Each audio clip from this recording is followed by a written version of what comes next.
Stephen Wright, thank you so much for being here with us. I know you've got a really busy schedule always, and more so now than ever. So we appreciate you taking some time with us today. No, I'm very glad to be here. Glad to be here. Glad to be with you.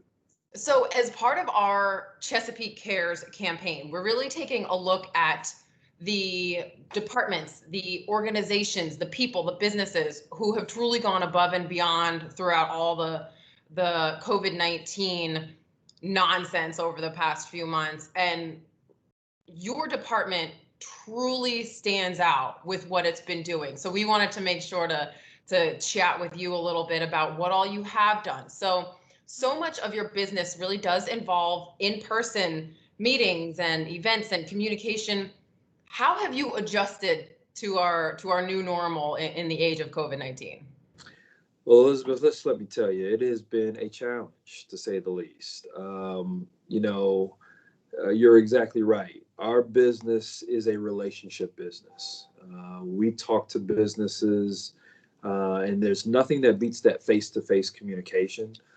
So having to resort to things like this with Teams or Zooms or webcams and all that stuff, it's been a bit of a challenge, but I think we've done fairly well with it. The thing about COVID is everybody's dealing with it. So it's not just us, it's the businesses that we're communicating with as well. So there really hasn't been, I will say, a learning curve for us to educate the businesses because they're going through the exact same thing. Yeah.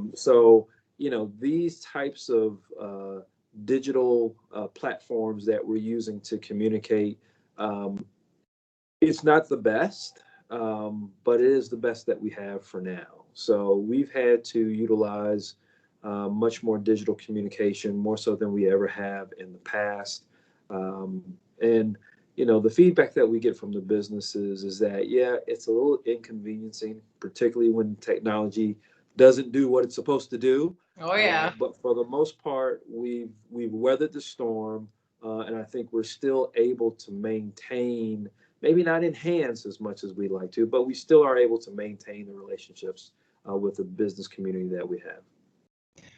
Give me a feel for how those businesses are doing. I mean, we've heard the stories on the national scale, but how are the businesses in Chesapeake doing? How have they fared over the past few months? Well, it's for some, it has been a struggle, and for others, they haven't missed a beat. I will tell Okay. you, we're very fortunate here in Chesapeake. One of the things that I preach all the time is the diversity of our business community is really what makes us so strong. I will tell you that clearly the retail sector in Chesapeake has struggled. Even before COVID, the retail sector was undergoing a bit of a metamorphosis with the advent of online shopping. COVID has hit a lot of our retail businesses pretty hard, particularly like our restaurants that have had to cut back the seating in the restaurants. And there are other retail service businesses that were effectively shut down by the governor's executive orders. The nail salons, the hair salons, the barber shops. All those type of personal service businesses, in many ways, they were shut down for several weeks. So that has certainly hurt them as well. I will say, though, on the bright side, we've got a lot of manufacturers here in Chesapeake. And fortunately, a lot of the manufacturers got out in front of this thing very early. They educated their management, they educated their workforce, and they were able to keep operating throughout this pandemic. And we just met with a company a couple of days ago, and actually one of the products that they manufacture, the demand for that project has increased because of COVID. So Yeah. they've been actually been able to benefit from this pandemic, if you can believe that. So. Sure. Yeah, that's great. We've really seen how valuable flexibility and innovation is all the time. And it's really being tested right now for sure. And kind of speaking of flexibility, we've seen a lot of new regulations, new rules come out. They've gone away, they've come back. It can be so confusing. And I think one of the greatest things that you guys have done to care for the businesses here in Chesapeake is you've helped them decode it. You know, it's a lot of government speak. And tell me a little bit about how you guys have helped the average Joe business owner truly understand what he needs to do to stay in regulation. Well, I will tell you, we're doing that on a daily basis. Very early on, when the federal government came with the CARES Act, there were so many different rules and regulations concerning that. We all kind of felt like we were going back to school, Yeah. reading and learning and trying to figure out, okay, what exactly does that mean? We had to consult attorneys to make sure that we were interpreting the regulations in a legally defensible way. Sure. So it's been a struggle for us, but we've dug in with both feet, and we're learning the stuff on the fly, and we're communicating it. I think probably the thing that we've been most successful during the pandemic of doing is making sure that as we get the information, we get it out to the business community as quickly as we possibly can. That means there are a lot of changes, there's no doubt, Yeah. because particularly with some of the SBA programs, the PPP and the EIDL programs, the regs for that change, it seemed like daily. Yeah. What was going to be permitted, what was not going to be permitted, what would be forgiven in terms of the loans turning into grants and the like.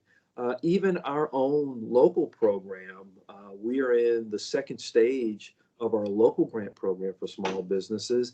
We have had to make some changes Sure. in that program. So we've had to communicate those changes to the businesses as well. So it's been a challenge because it changes every day. But we try to encourage businesses to stay connected to our website, because that's the number one portal for us to get information out to those businesses. We have sent out a series of email blasts, if you will, about all of the programs, from the SBA programs to the governor's new grant program to the city's local grant program. So we've sent out those email blasts to as many businesses as we can, just to try to get the word out about all the programs, Yeah. because one program doesn't work for all businesses. Right. That's something else that we've learned. So it's been important for us to get up to speed on all the programs and plug in the right resource to the right business when they have that need.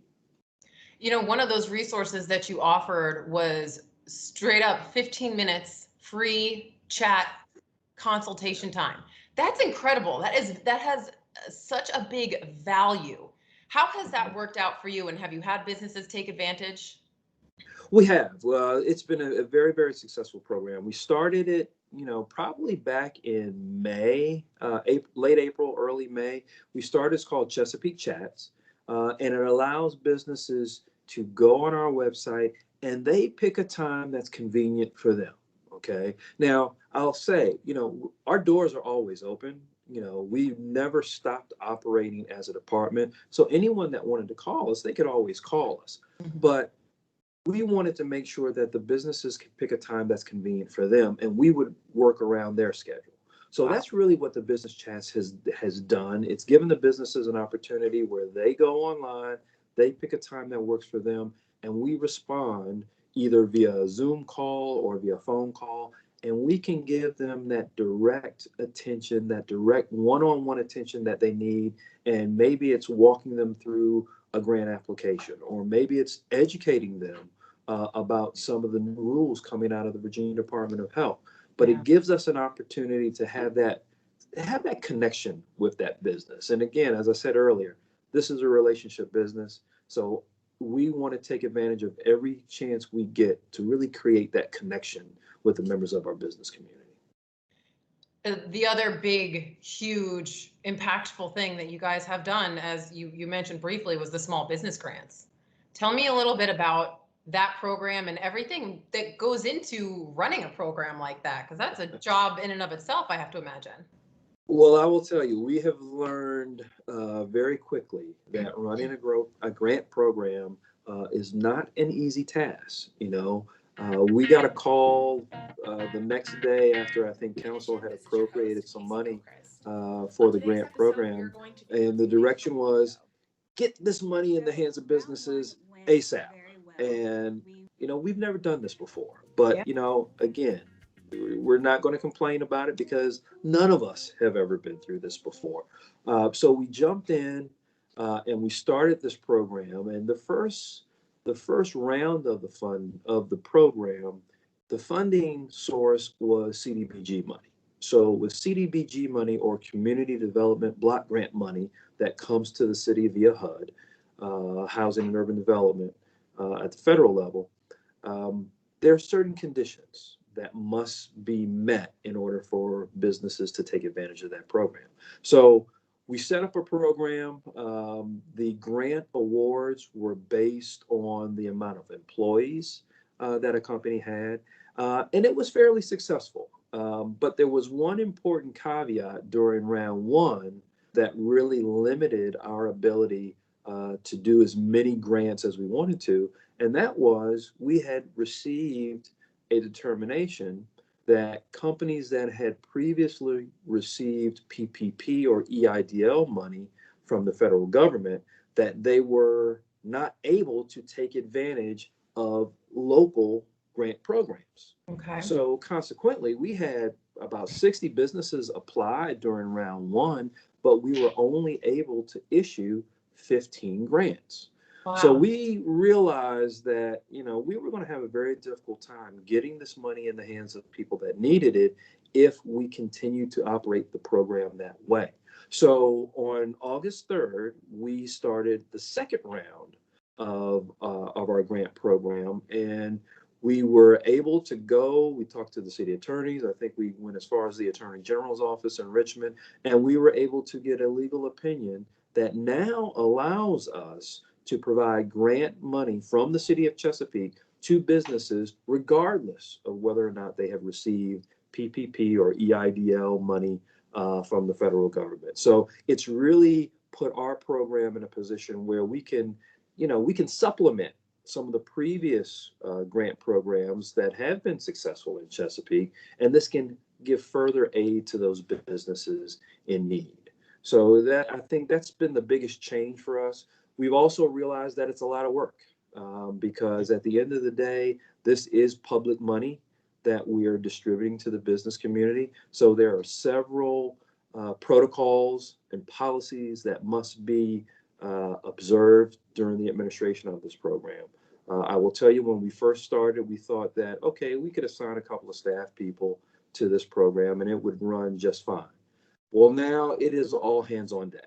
Yeah. Because in order for us to really do this and do this right, we have to have everyone involved. And I would tell you that, our grant program, it's really being administered by our Economic Development Authority, which is really a group of council-appointed volunteers.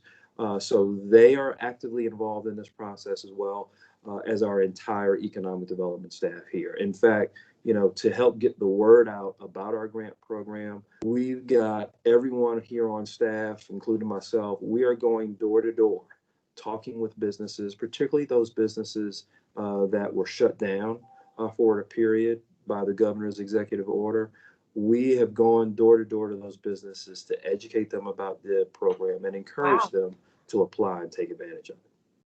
That's amazing. You guys have really covered everything. You've got the website for some easy access to all the latest. You've got the 15-minute chats, small business grants. You've got people going door to door. It sounds like you guys have covered it all. Really. We've done the best that we can under the circumstances. At the end of the day, we're not going to reach every business. But we are pulling out all the stops to do everything that we can. And so far, the response has been fantastic. We're not through our first month, and we're close to about 60, 65 applicants for the second round of funding. So, the amount of people that have applied, that number has increased. And the number of grants that we will issue have increased as well. So we're really excited that this money is going to get to the business community and help those folks that really need it. And people have until the end of the year or until funds run out?